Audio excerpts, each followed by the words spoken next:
Have you ever been in a situation in life where you have been questioned?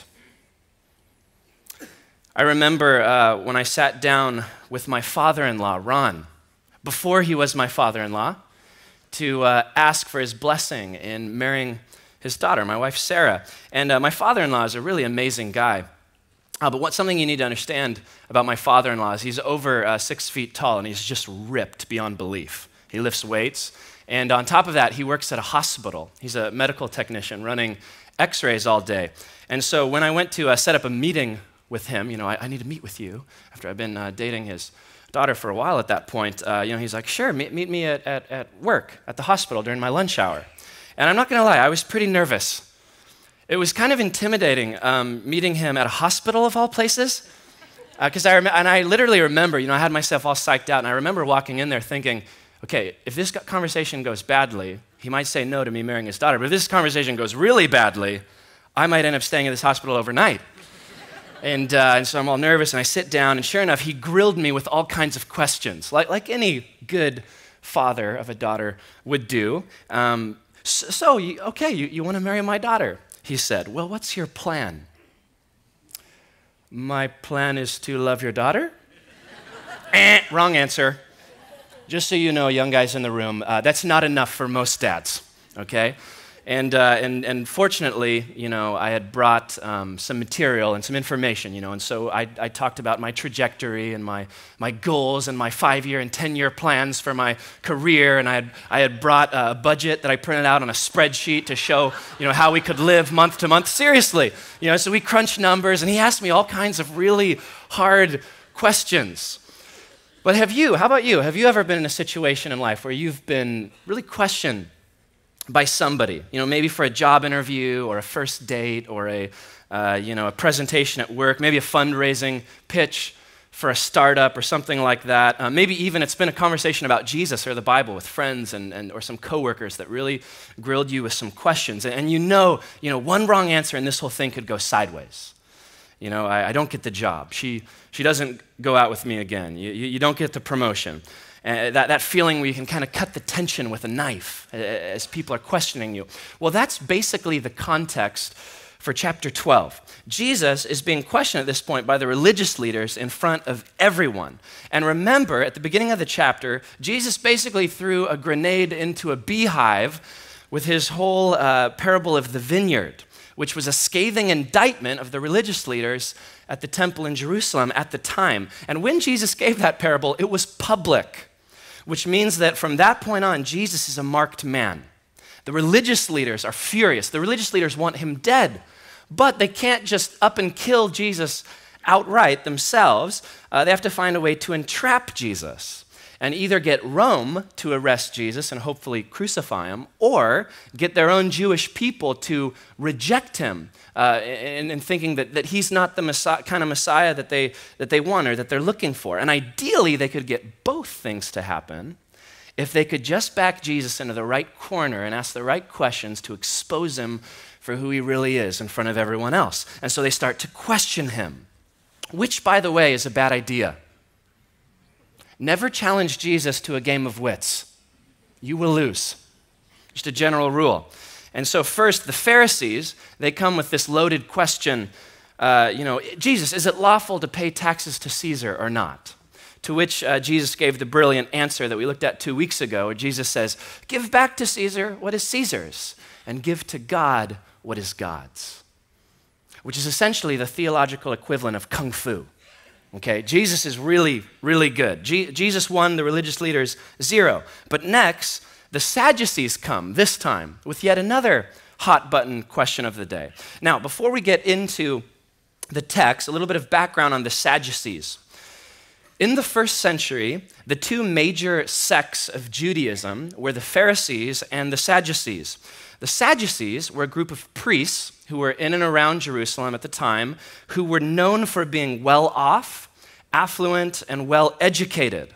They were the culturally elite, the rich and the powerful of the day.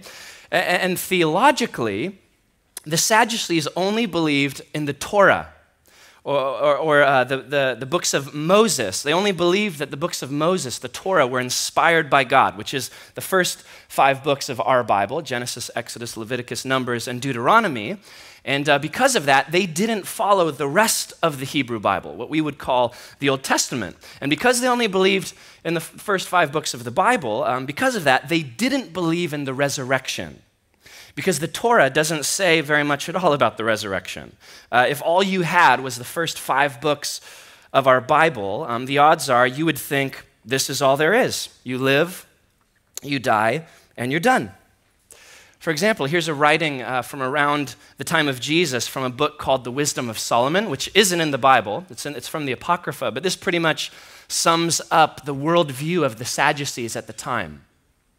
It says this: "Short and sorrowful is our life, and there is no remedy when a life comes to its end, and no one has been known to return from Hades.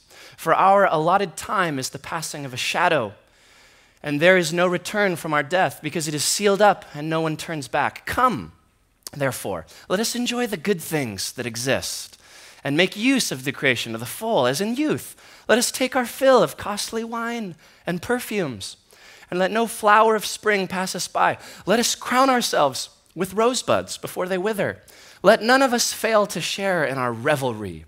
Everywhere let us leave signs of enjoyment, because this is our portion. This is our lot." Does any of that line of thinking sound familiar to you in any way?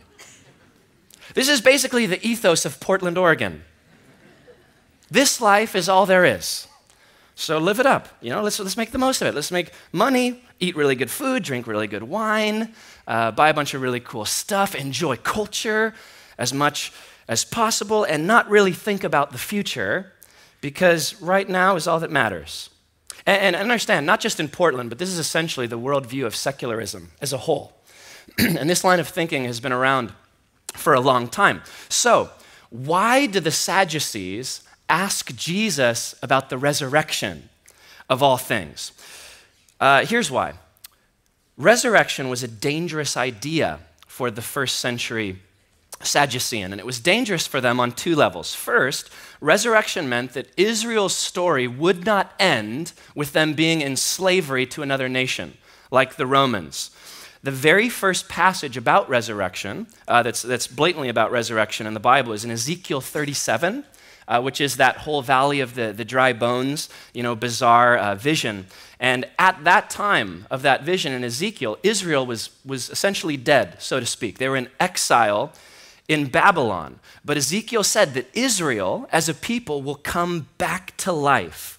And you see, the Sadducees didn't like that idea that Israel as a nation would come back to life, because they were in collusion with Rome, benefiting from the fact that the Romans occupied Israel. But secondly, it was dangerous for the Sadducees to believe in the resurrection, because over time, the Old Testament passages on resurrection had become a hope for individual men and women.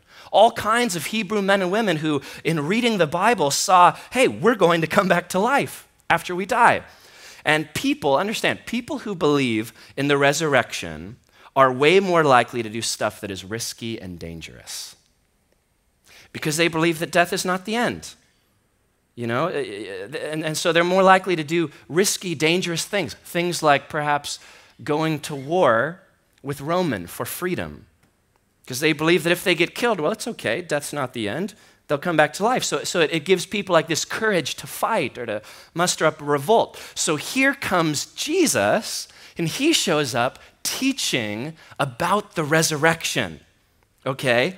He shows up as this would-be Messiah of Israel, and his teaching, the thrust of his teaching is on death and resurrection, and the crowds of Israel at this point are just a tinderbox. I mean, they're just waiting for a Messiah to show up, or a king who will show up and lead them in rebellion to overthrow the Roman oppressors. And this is bad news for the Sadducees, because, like I said, they're in collusion with Rome. They have money and power as long as Rome is in control. They're sellouts. They're working for the man. And so they know what could go wrong, and for them, if something were to happen with Israel forming a rebellion. And so they have a vested interest in a worldview that has no resurrection. And Jesus and his resurrection are a dangerous threat to the status quo, which, by the way, also means whenever we talk about resurrection, resurrection in general isn't just some dry, academic, cerebral theology, but it's dangerous because resurrection has implications for the future and the present. It has implications for our relationship to government, to money, to power, for what matters and for what doesn't matter at all in life. The resurrection has implications for everything. Now, with all that in mind, let's work back through the text. You guys doing all right? Yeah. All right, here we go. Let's get back into the text now that we know all this about the Sadducees and the backdrop.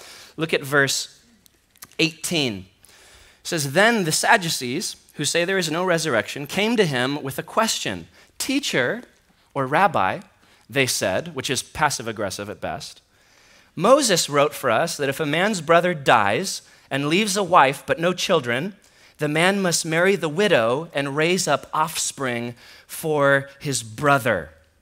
And for those of you who are thinking, what does Moses say? Is that really in the Bible? Oh, yeah. With your finger here in Mark, real quick, turn to Deuteronomy 25. Let's go to the Torah. Deuteronomy 25. It's 5 books into your Bible, at the beginning of your Bible. Deuteronomy 25. Let's go see what they're talking about, what they're referring to. This is in the law of Moses. Deuteronomy 25, starting in verse 5, says, "If brothers are living together and one of them dies without a son, his widow must not marry outside the family. Her husband's brother shall take her and marry her and fulfill the duty of a brother-in-law to her. The first son she bears shall carry on the name of the dead brother, so that his name will not be blotted out of Israel." Okay, keep in mind, this was written in 3000 BC. So in ancient patriarchal society, if a woman's husband died, back in those days, she was left very vulnerable. The widow, there was no source of income for her, no covering if her husband died back in those days. And so as odd and as archaic as this law might sound to us today, it's actually brilliant for its time because it was designed to protect the widow, but also to carry on the family's name. And so the idea is, for example, let's give a modern day scenario. If I were to die, okay, say I stood up on the 300 level of the Moda Center during a Blazer playoff game, jumping up and down in excitement and over the rail. Good morning, by the way. But say in a tragic accident I were to die, and say also my wife and I hadn't had a child yet, so we were without children, then according to this law, my little brother, Spencer, who's 5 years younger than me, would have to marry my wife, get her pregnant, and then their child would be called Ian Nelson's son. Because that makes perfect sense. But the point was, to protect the widow and to carry on the family name. And it would take care of the woman, give her a husband and then a son, a roof over her head, protection. But keep reading, look at verse 7. "However, if a man does not want to marry his brother's wife, she shall go to the elders at the town gate and say, 'My husband's brother refuses to carry on his brother's name in Israel. He will not fulfill the duty of a brother-in-law to me.' Then the elders of his town shall summon him and talk to him. If he persists in saying, 'I do not want to marry her,' his brother's widow shall go up to him in the presence of the elders, take off one of his sandals, spit in his face, and say, 'This is what is done to the man who will not build up his brother's family line. That man's line shall be known in Israel as the family of the unsandaled.'" Ooh. This is pretty awesome. Sisters in the room, the next time a guy doesn't ask you out on a third date or whatever, it's okay, just set up a meeting with me and Phil and the local elders, take the guy's shoe off, spit in his face, and say, "You are a man with no sandals." Works every time. There's some weird stuff in the Bible, all right, let's be honest. But I kind of like that because there's weird stuff in life. In the Bible, it hits on just this vast array of things. But seriously, this is actually what ended up happening later in certain Bible stories. Like, for example, in Ruth, in the book of Ruth, her husband dies, and she's left alone with no money. And so she asked Boaz, a relative, to be her family redeemer or her kinsman redeemer to carry on the family name. And that's referring to this law being put into action. And Boaz says, well, actually, I'm technically second in line in the family. And so if you read about it, they go to the elders at the city gate. They're enacting this law here in Deuteronomy. Now that you have that background piece, Go back to Mark 12. Back to Mark 12. The Sadducees are bringing up this obscure law from Deuteronomy, and they bring it up to lay out what follows to be the mother of all hypothetical situations. Okay, look at verse 20. I mean, they're really searching here to try to trap Jesus in a tight spot. Verse 20. Now there were 7 brothers, hypothetically. The first one married and died without leaving any children. Verse 21. The second one married the widow, but he also died, leaving no children. It was the same with the third. In fact, none of the 7 left any children. Okay, and you'd think by the third or fourth brother, they'd be figuring out this woman's bad luck. You know, don't marry her, you'll die. And then, last of all, verse 22, the woman died too. At the resurrection, whose wife will she be, since the 7 were married to her? Ha ha ha, gotcha, Jesus. Get out of that one, you know? And if you missed it, the scenario they're laying out, the whole point is, if you believe in the resurrection or an afterlife, and you have a woman whose husband's died 7 times, who's going to be her husband in the age to come? What do you think, Jesus? You know, we got you. We know polyandry is wrong. You know, one woman with 7 husbands. That's not God's heart. So how can the resurrection be anything more than just superstitious nonsense? Jesus replies, verse 24, are you not in error because you do not know the scriptures or the power of God? Which is a full-on slam of the Sadducees, you have to understand. You know, the Sadducees, not only were they well-educated, but their area of expertise was the scriptures. They're priests in the temple studying the scriptures back and forth all day long. Jesus says, do you not know the scriptures? This would be like saying to an investment banker, do you not know finance? Or to a scientist at NASA, do you not know science? To an engineer at NASA? Or this would be like saying to a hipster, do you not know skinny jeans? Very offensive, very offensive. And then comes Jesus' answer, verse 25. When the dead rise, they will neither marry nor be given in marriage. They will be like the angels in heaven. Wow, what does that mean? Okay, these are some of the more tricky verses that we have in the scriptures to figure out, and scholars have all sorts of material on this kind of stuff. Well, first of all, there's a bunch of stuff that Jesus' statement doesn't mean. All right, first of all, for example, when Jesus says, we'll be like the angels in heaven at the resurrection, first of all, don't picture the angels from American pop culture, which tend to be tall, blonde, blonde-haired, blue-eyed, Swedish-looking Fabio-like angels. That's actually not what angels are like when we read about them in the Bible. But furthermore, just because Jesus says we'll be like the angels in heaven doesn't mean that at the resurrection we'll be exactly like the angels that we read about in the Bible. For example, all the angels in the Bible are males. Jesus isn't saying that we'll be androgynous in the age to come. No scholar believes that. And so the next question, of course, about Jesus' statement is, so is Jesus saying there will be no marriage at all in heaven or in the afterlife? A bunch of scholars think the answer to that question is yes, that Jesus is saying there won't be marriage in any form in the afterlife. And I think it's very possible, you know, that in the age to come, we will be so satisfied, deeply satisfied with our relationship with God in His presence forever, that there won't be a need for us to be married, to have a spouse. And if that is the case, you know, my wife over here, Sarah's sitting in the front row, and I don't doubt that we would have some kind of deep relationship still in the age to come. But, you know, there's other top-notch scholars who think that Jesus is only saying that people won't get married in heaven. He's saying new marriages won't be initiated, but that he doesn't necessarily make current marriages at the time of death obsolete. Here's, for example, one scholar, Ben Witherington. This is kind of interesting stuff for those of you who care. He says, notice what Jesus does not say. He does not say there will be no marriage in the age to come. The use of the terms marry and given in marriage that Jesus used are important, for these terms refer to the gender-specific roles played in early Jewish society by the man and the woman in the process of getting married.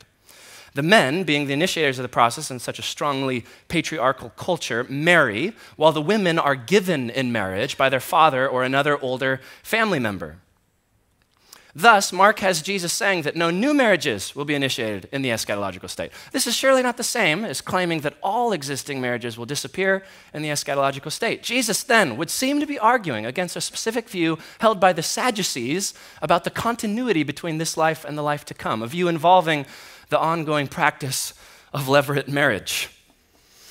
And for those of you where that just went way above your head, like me, the first time I read it, before I reread it 3 times. He's making the point that, well, Jesus technically isn't saying that there will literally be no marriage at all, but he is certainly saying there won't be any getting married happening in the age to come. And so there's an argument that perhaps marriages at the time of death will still go on in the age to come.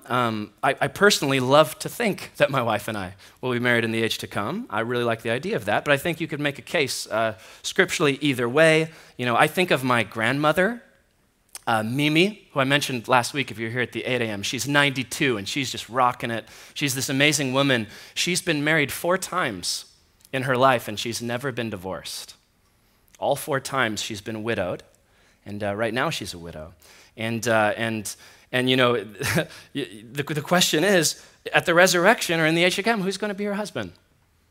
4 great men, 4 great marriages. I mean, it's an interesting question, people. So scholars debate, and we, personally wrestle over Jesus' words. But wherever you land, here's what we know for certain. Okay, now tune in for this. Don't miss this. Wherever you land, and what is Jesus saying about marriage? And whatever we land, here's what we know for certain that Jesus is saying. Resurrection life is a whole new category of existence. Okay, what Jesus is saying is that the life that's waiting for us in the resurrection is not just business as usual. Okay, it will be different in the next life from how things are now.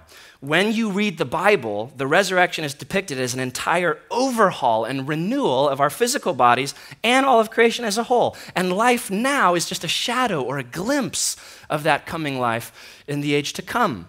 The analogy used by Paul in 1 Corinthians 15 is the relationship between a seed and a plant. Okay? What we see now is just a seed. It's just a glimpse, just a shadow of the body and the world that's coming. And in this coming world, in God's future, that world won't run by the same exact physical and social rules that our current world and societies operate under. And if you closely read what the Bible has to say about the resurrection and the renewal of all things, you get that idea, which is where Jesus so confidently slams the Sadducees. He says, do you not know the scriptures? Things are going to be different at the resurrection in the next life. And then he goes on in verse 26. He says, now about the dead rising. And Jesus is about to lay out a case for resurrection from the Torah, which is the only part of the Bible that the Sadducees believed was inspired. So notice, Jesus goes to the Sadducees' own resource, the only 5 books of the Bible that they have that they believe is inspired by God, and he goes to their own resources to show them where they're wrong in their thinking about the resurrection. Look at verse 26, how Jesus does this. He says, have you not read in the book of Moses, in the account of the burning bush, how God said to him, and he quotes Exodus 3, verse 6, I am the God of Abraham, the God of Isaac, and the God of Jacob, end quote. He is not the God of the dead, but of the living. Well, how in the world can Jesus get a theology of the resurrection just from that one line that God says in Exodus? I am the God of Abraham, Isaac, and Jacob. And listen closely, because what Jesus does is genius here, okay? Because he's making the Sadducees look really closely at what their very own Bible is actually saying, and he draws attention to the tense of God's statement there to Moses at the burning bush. First off, God says to Moses, I am the God of Abraham, not I was. But the problem is, Abraham was already dead at the point in time when God said this to Moses. So he had died hundreds of years before Moses. So had Isaac and Jacob. They were already dead too. So how could God say, I am, present tense, right now, the God of Abraham, Isaac, and Jacob, if all 3 of those guys were dead and they had ceased to exist? Death meant the absolute end. And secondly, this line is from a passage in Exodus that's all about freedom from slavery in Egypt and how Yahweh was going to keep his promise to Abraham, Isaac, and Jacob and lead them and their sons of daughters into the promised land. So how could God keep that promise he made to those who were dead and their bodies were in the ground? Jesus is saying, he's saying, even if resurrection isn't explicit in the Torah, it's implicit. God will keep his promise to Abraham, Isaac, and Jacob. And the only way for that to happen is if when God says, I am the God of 3 dead guys, the only way to happen, that would mean in some way they're not completely dead when God says this. And the only way for that promise to come true is if all 3 of them were to come back to life and be able to actually go with their sons and daughters into the promised land of Canaan. Because Jesus says, God is the God of the living. And listen, Jesus is saying our hope in the resurrection isn't just based off a few texts in the Old Testament or something, but our hope in the resurrection is grounded in the very character of God himself. He's not the God of death, he's a God of life. He's not a God of the dead, he's a God of the living. And Jesus, understand, Jesus has just completely disarmed the Sadducees' argument for no resurrection using their very own resource, the Torah, and by doing some serious exegetical Jedi work. Jesus is amazingly intelligent. And then he wraps all of this up with a straight-up rebuke there at the end of verse 27. He says, you are badly mistaken. Now this phrase, badly mistaken, it's the Greek word planeo. And it's the exact same word that he used earlier in verse 24 when he says, are you not in error? And that word planeo, mistaken or in error, it means to be led astray or to be off course. It could also be translated to be deceived. Jesus says, listen, you're planeo, you're off in life because you don't know the scriptures or the power of God, is what he said in verse 24. That's why they're badly mistaken. So to Jesus, those 2 things are of the utmost importance, the scriptures and the power of God. Knowing those 2 things is of the utmost importance. And as we begin to wind down, let's talk about us. What in the world does all of this mean for us? As we begin to wind down and land the plane, a few thoughts on both of those things that Jesus is rebuking him for, knowing the scriptures and knowing the power of God. A few thoughts for us, a couple questions to start this morning. Do you know the scriptures? Jesus' problem with the Sadducees is that they didn't know the scriptures, given, they only believed in the first 5 books of the Bible. So part of this is they didn't know the whole scriptures, but even in the scriptures they had, Jesus shows them in their own scriptures, in the Torah, where they had, their neat theological boxes and views about the afterlife, but they weren't completely submitting their personal views to what was written in the Bible. And understand, Jesus has a really high view of the Bible, as do all the New Testament authors. In the Greek, it's called the word is graphe, or the scriptures, is how we translate that into English. It means the sacred writings. And the Bible says that the scriptures are inspired by God. Literally in the Greek, it means breathed out by God himself through human authorship. In this case, in the Gospel of Mark, through the human authorship of Mark, but still breathed out by God. Meaning, the scriptures, whenever you read the scriptures are story, but they're more than story. They're poetry, but they're more than poetry. They're history, but they're much more than history. They're theology, but they're way more than theology. It's the voice of the speaking God himself. So when you read, Mark or 1 Peter or Genesis in your Bible, yes, you are reading Mark or Peter or Moses, the human authors, but you're also reading God. Which is why Jesus put such an extremely high emphasis on the importance of knowing the scriptures. Because one of the most important ways, that we get to know God as his people are through knowing the scriptures, where God's spoken through the power of the Holy Spirit, through human authors. So what about you this morning? Do you know the scriptures? What would Jesus say about you and I in this area?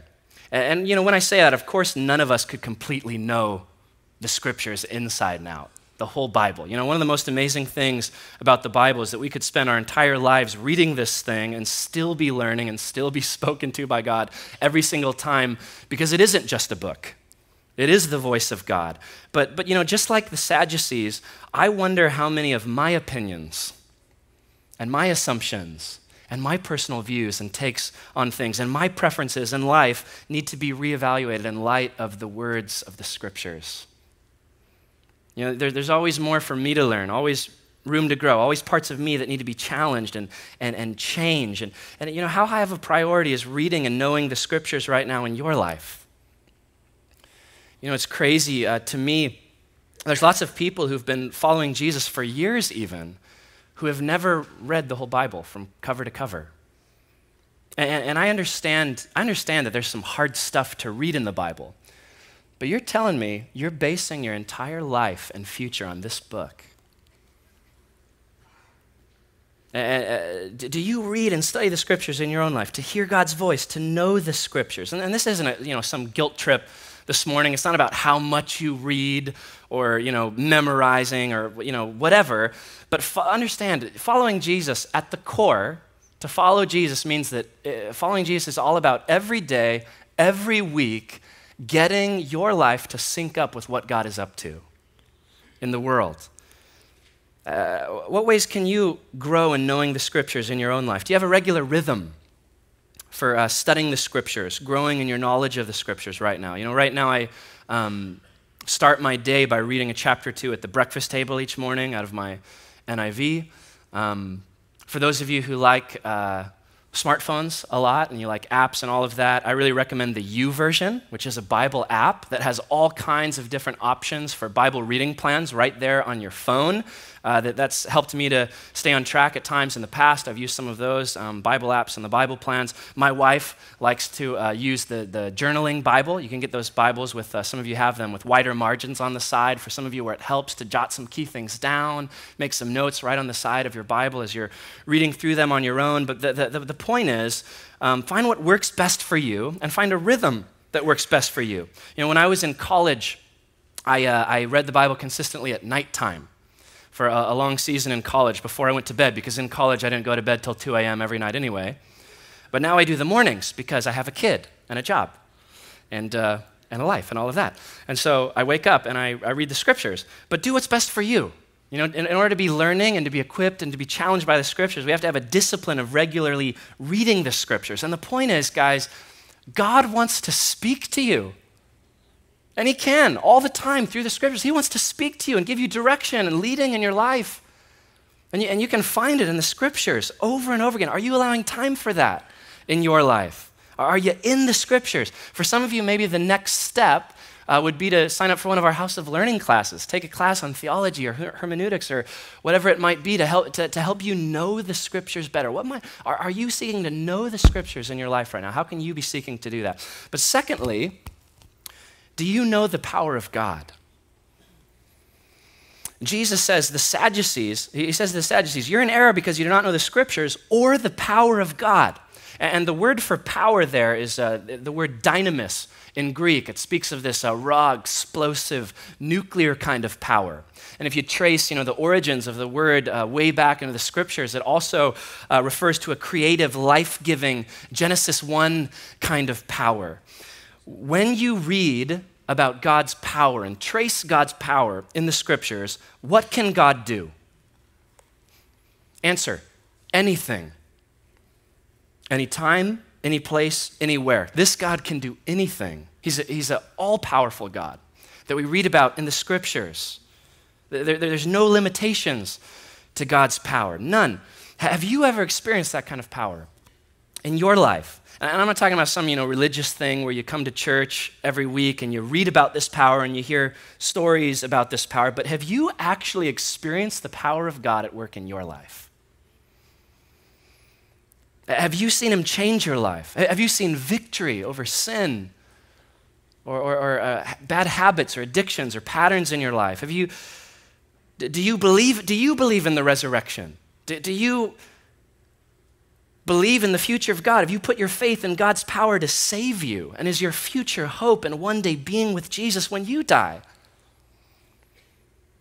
This is a powerful God. And God's doing powerful things all around us. I mentioned last week that 51 people were baptized, which is an amazing. And I loved hearing some of the stories. One of the guys who was baptized last week on Easter Sunday is in his young 30s. And for the last 10 years or so, he was living a lifestyle of heavy alcohol and drug abuse. And he actually went to jail for a felony and came out. And his parents, who know Jesus, have been praying for him for years.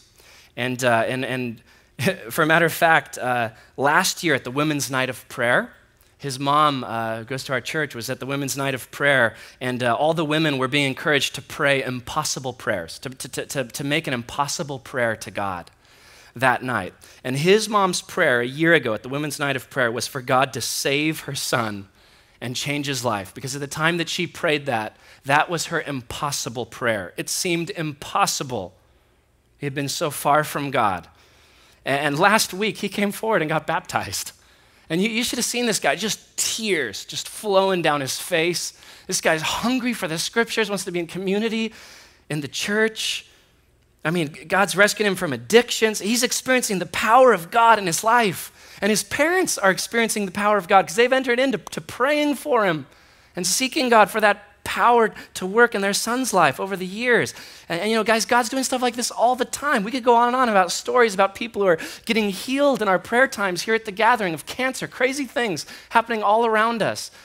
Stories in missional communities that I've heard recently about God miraculously providing for people who didn't have the money to pay the bills. Family of 6, money shows up out of nowhere in the mailbox, and it was no one in the missional community. They don't understand where it came from. Like all the time, God's doing powerful stuff. Do you know the power of God? Have you experienced the power of God? Are you pursuing God's power in your life? Are you in need of healing today? Are you in need of God's powerful working in your life? Maybe you're here today and you're in need of a miracle. You're in a desperate situation. Come to God with those things today. Seek to know his power today. What's your impossible prayer? Pray it today to God. Or for some of you, start praying it again. Don't give up. God wants to work his power in your life today. Maybe you're here this morning and you have experienced God's power and presence in your life, but maybe if you're honest, it's just been a really long time. And you've been through some crazy stuff. And God's felt distant and far, and his power sounds like a distant memory in your life. You know, we want to give you a chance in a minute. We're going to open up a time for prayer. And we want you to go, and all we're going to do is we're going to simply pray that this morning you would know the power of God in a fresh way today. The power and the presence and the healing and the life of God today. What we can take away, from this whole Sadducees thing is that Jesus wants us to know the scriptures and to know the power of God. And understand, it's a both and. It's interesting to me, the interplay between the scriptures and the power of God. Because, for lots of churches and lots of people, it's either one or the other. They emphasize either the scriptures or they emphasize either the power of God. For example, with some churches and some people, it's all about the scriptures. It's all about teaching, reading, the life of the mind, thinking, learning, education, intelligence, letters after your name. And for lots of them, following Jesus in many of those churches tends to become about Father, Son, and Holy Bible. And in lots of cases, people miss out on actually experiencing the power of God at work in their life. And for others, on the opposite side of the spectrum, there's churches and there's people out there where it becomes all about the power of God, where the church or for the person, it's all about worship, singing, healing, prayer, the prophetic manifestations of the Spirit. It's about the life of the heart, feelings, emotions, passion for God, and above all, experiencing God. But oftentimes, there can be a lack of foundation in theology. And when there's no anchor in the scriptures, oftentimes when that happens, things get weird and off track. Well, understand, Jesus was all about both. Not one or the other, not one emphasized over the obviously, Jesus was about knowing the scriptures. I mean, he was brilliant. He was a rabbi. He was very high intelligence, but he had much discipline in reading and studying and teaching the scriptures. But Jesus was also empowered by the Spirit. He was a man of healing, a man of prophecy, open to the work of God in and through him. And the dream for this church and for our lives is that those two things would be tethered so closely in our lives and in this community, that we'd hold the two so tightly together, not pick one or the other, but to be a church that is shaped by the scriptures and with a high value of the life of the Spirit. A church that values learning and growing and knowing God and studying and knowing the scriptures but also a church empowered by the Spirit with just as high a view of the life of the Spirit. To close, because the Sadducees got off in both of these areas, they didn't know the scriptures and they didn't know the power of God.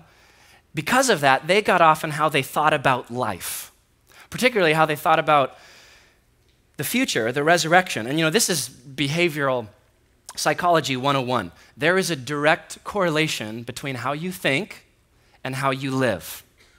If you believe in the resurrection and the future of God's people, as we read about it in the scriptures, understand, it changes the way that you live. It changes the way you live. Because if death is not the end, well, that means that actions really do have consequences. If this life is not all there is, then that means how we live right now, it's not just eat, drink, and tomorrow we'll die. No. There's a future. There's an eternity. And if that's the case, that means that how we live today really matters for all of that.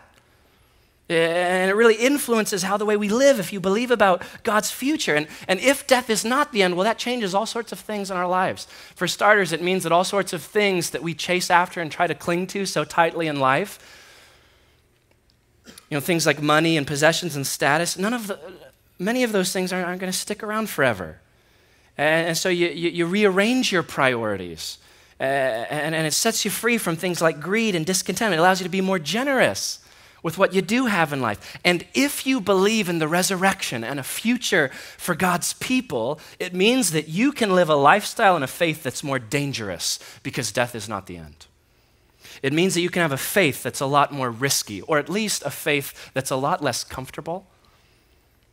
Some of you here today, God's asking you to take some risks at this point in your life. To step out with your faith, to do the bold thing, to do the thing in your life right now that might not make as much sense according to human metrics. And God's saying to you this morning, will you trust me? That in the end, all of this, will you trust me that in the end, all of this, obeying me and stepping out in the things I'm calling you to, and putting all of your hope in the resurrection, it's going to all be worth it because there is a reward. There is a resurrection. And because of that, you have nothing to fear. The resurrection changes everything. It changes how we live. Do you believe in the resurrection? We already know where Jesus and the Sadducees stand. How about you? Do you believe in the future that God has for people? Do you believe in that? Are you trusting God with your life? Are you trusting Jesus with your future?